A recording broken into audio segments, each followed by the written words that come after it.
తీసుకున్నాం. ఇంకా చాలా అభివృద్ధులు మన గ్రామానికి సంబంధించి తెలంగాణ రాష్ట్రం ప్రతిష్టాత్మకంగా చేపట్టినటువంటి మన గ్రామానికి చెరువులు అమ్మల గుండె లాంటివి, తల్లి లాంటివి. మన చుట్టుముట్టు ఉన్న చెరువులు నిండు కుండలాగా ఎంత అద్భుతంగా ఉన్నాయంటే ఆ రోజు ప్రతి ఒక్క చెరువుకు చింతప్రభకరణ వచ్చి కొబ్బరికాయ కొట్టి మరమ్మతులు చేయించింది. కాబట్టి ఇప్పుడు చెరువులన్నీ మంచిగా మనం అందరం చూసుకోవాలి. అయితే ఎన్నికల సమయం వచ్చింది కాబట్టి కొంతమంది దుర్మార్గులు పోయినసారి ఇదే ఏరియాలో నిలబడి ఇక్కడే మాట్లాడడం జరిగింది.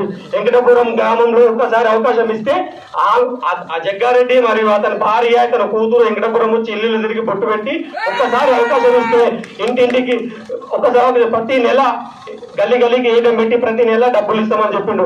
గెలిచిన 5 సంవత్సరాలు పూర్తవుతున్నాయి. ఒక్కనాడన్నా వెంకటపురం గ్రామంకి వచ్చిండా ఏదైనా అభివృద్ధి కార్యక్రమానికి కొబ్బరికాయ కొట్టిండా? మీరే ఒక్కసారి ఆలోచన చేయండి. దయచేసి పని చేసిన వాళ్ళని ఆశీర్వదించండి. ఇంత స్వచ్ఛందంగా ఇంతమంది వచ్చినటువంటి ప్రతి ఒక్కరు కూడా మరోసారి ధన్యవాదాలు తెలియజేస్తా ఉన్నా.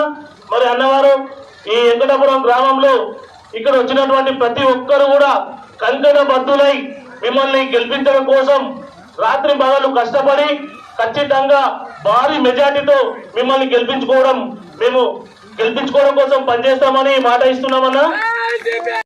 టీఆర్ఎస్ పార్టీ అభ్యర్థి మా అన్న ఇంత ప్రభాకరణ గారికి నా యొక్క నమస్కారాలు తెలుపుతూ, మరియు వివిధ గ్రామాల నుంచి వచ్చిన మండల స్థాయి నాయకులు మరియు మండల పార్టీ కార్యకర్తలందరికీ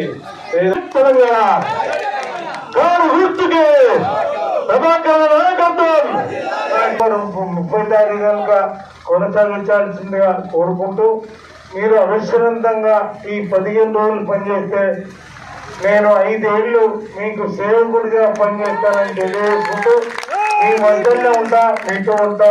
మరి మీరే నాకు బలగం, మీరే ధైర్యం, మీరే బలం. మరి అందరికీ మా గ్రామ తరఫున శుభాభివందనాలు. గారు ఎవరన్నా శ్రీనన్న మన